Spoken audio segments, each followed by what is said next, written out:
सर्वप्रथम भगवान शिव की इस पुण्य भूमि को प्रणाम करता हूँ जिसको भगवान शिव ने स्वयं बसाया था। सारे संतों को, सारे महात्माओं को, मंच पर विराजमान सारे महापुरुषों को सबको प्रणाम करता हूँ। और उन सबसे पहले जो गुरु नानक देव जी के फॉलोवर्स, सिख समाज के लोग बैठे हैं, जिन्होंने हिंदू धर्म की रक्षा किया है, जिन्होंने जनेऊ को कटने से बचाया है, जो मंदिर टूटने से बचाया है, धर्मांतर बचाया है, उनको मैं प्रणाम करता हूँ।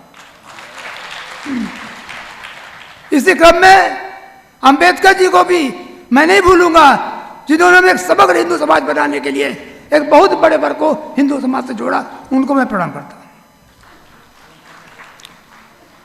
भाइयों, विषय बहुत लंबा है, कठिनाइयाँ बहुत ज़्यादा हैं और हमारे पूर्व वक्ताओं ने जो भी तथ्य रख दिया है मैं उसको रिपीट नहीं करूँगा, और जैसा आदेश हुआ है कि समय के मर्यादा को ध्यान रखते हुए स्टार्ट करिए, वो भी करूँगा।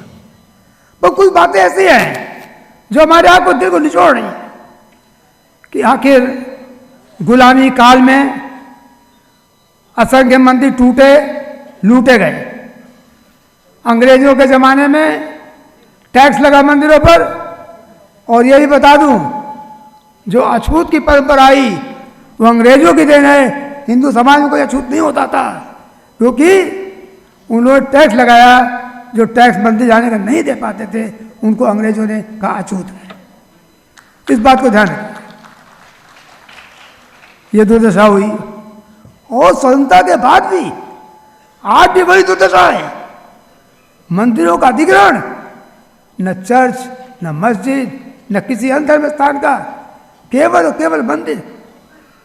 उसका कारण क्या है? मंदिरों से धन आता है, धन, और मंदिरों के धन से सरकार जो हमारे विधर्मी हैं, जो मूर्ति पूजा का विरोध करते हैं, उनको भी देती है। शर्म की बात है। अब सवाल यह है कि सबको रोका कैसे जाए। तो जो अश्विनी जी ने कहा, आलोक जी ने कहा, वो तो अपनी जगह सही है, पर मेरा विचार थोड़ा सा भिन्न है।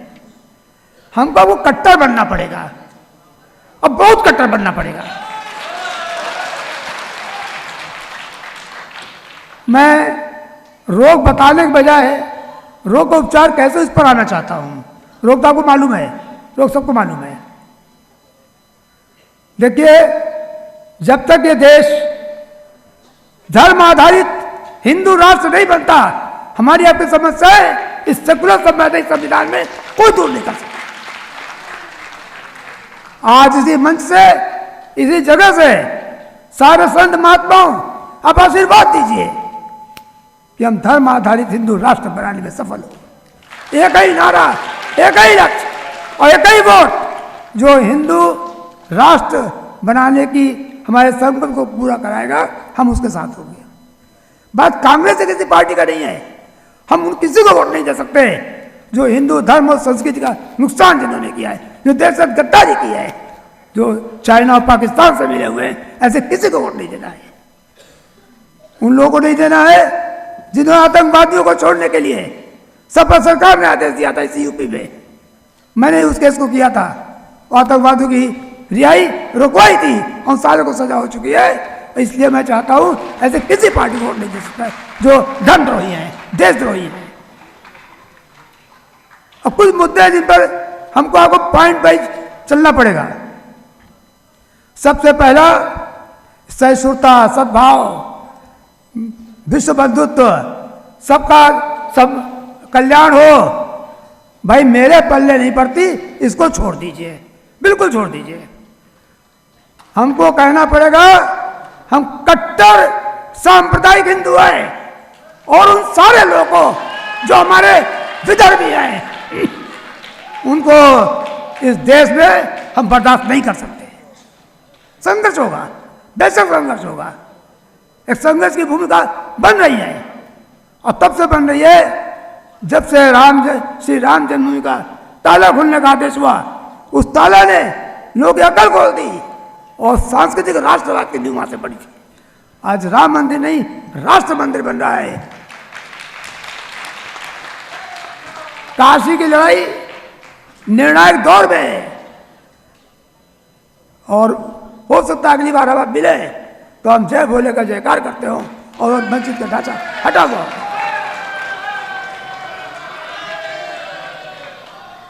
मथुरा, भोजशाला और तमाम मंदिर, लिस्ट तो बहुत लंबी है, पर फिलहाल मैं 25 मंदिरों पर काम कर रहा हूँ। हमारी पूरी लीगल टीम काम कर रही है, हमारी टीम पे लीगल टीम के लोग यहाँ बैठे हैं। हमको उम्मीद है कि 4-5 साल के अंदर अधिकांशतः मंदिर हम वापस ले आएंगे इधर में। मैं कहता हूं कंकड़ कंकड़ से पूछूं मैं, कोई बता दे मेरा शंकर कहाँ है, मैं तो ढूंढूंगा, मैं तो पूछूंगा। और जहां जहां मंदिर का साक्ष्य मिलेगा कि मंदिर 30 को तोड़कर विधर्मियों ने अपना ढांचा बना लिया है, उन मंदिरों को वापस लेंगे, चाहे कोर्ट के माध्यम से लेंगे, चाहे आपके समर्थन से लेंगे। सीधा ऐलान है। दूसरी बात, हमको आपको मिलकर सारे संत महात्माओं से एक अपील करनी पड़ेगी कि आज हम देख रहे हैं हमारे संत महात्मा कथावाचक जब कथा करते हैं तो शेरो शायरी सुना लेते हैं। अब क्या बतावें, क्या क्या नाम तो नहीं लूंगा, शेरो शायरी सुनाते हैं। तो मेरे संत महात्माओं, मेरे कथाराज को निवेदन करता हूं, ठीक है मैं जानता हूं कि आप मौलाना नहीं बन सकते, आप पादरी नहीं बन सकते, आप बहुत कठोर बात नहीं कह सकते हैं, पर कम से कम इस तरुणाई में जो हमारे जवान बैठे हैं उनमें कम से कम जंग तो मत लगाइए, उनको भीड़ू तो मत बनाइए, कम से कम उनको ऊर्जा भरिए। और हमारे नवयुवकों को आगे आना पड़ेगा। 2 बातें हैं, हर परिवार में गीता, महाभारत, गुरु नानक देव जी शिक्षा, जो भी हमारे जैन धर्म, बौद्ध धर्म, जो जिस धर्म में है, जो शिक्षाएं हैं, उनको बच्चों को हमें पढ़ाना पड़ेगा और घर से पढ़ाना पड़ेगा। 5 साल का बच्चा बाइबल पढ़ना जानता है, कुरान पढ़ना जानता है, हमारे के बच्चे क्यों नहीं जानते हैं? सरकार क्या करेगी इसमें? हर वक्त सरकार के लिए नहीं छोड़ सकते हैं। मैं कहना चाहता हूं, अपील करता हूं, केवल 5 संत महात्मा ऐसे आगे आ जाइए जिनको कोई धन का लालच न हो और जिनके पास कोई किसी प्रकार का राग द्वेष न हो। एक हिंदू फंड बनाइए, धर्मान्यास बनाइए और भैया रोने को एक कठोर निर्णय लीजिए कि मंदिर में दान नहीं होगा, मंदिर में दक्षिणा नहीं होगी, सब लोग न्यास को देंगे। जब न्यास को देंगे तो मंदिर का अधिग्रहण अपने आप रुक जाएगा। होगा क्यों? होगा क्यों? हमारे गुरुकुल चलने चाहिए, हमारे गौओं का रखरखाव होना चाहिए, हमारे जो गरीब बच्चे हैं उनके पठन पाठन का कार्यक्रम होना चाहिए, उनके लिए आगे बढ़ना चाहिए, उनको वेद शास्त्र की शिक्षा देनी पड़ेगी। यह कार्यक्रम हम आप कर सकते हैं। सबसे पहली जरूरी है कि हम किसी भी रूप में उन लोगों को वहाँ पर दान न देकर उस न्यास में दान दें और न्यास का फंड से पूरा संचालन हो और पूरे हिंदू समाज को लाभ होगा। और एक बहुत आवश्यक बात है कि हमारी जनसंख्या घट रही है। कहा गया कि सामान्य यूनिफॉर्म सिविल कोड चाहिए।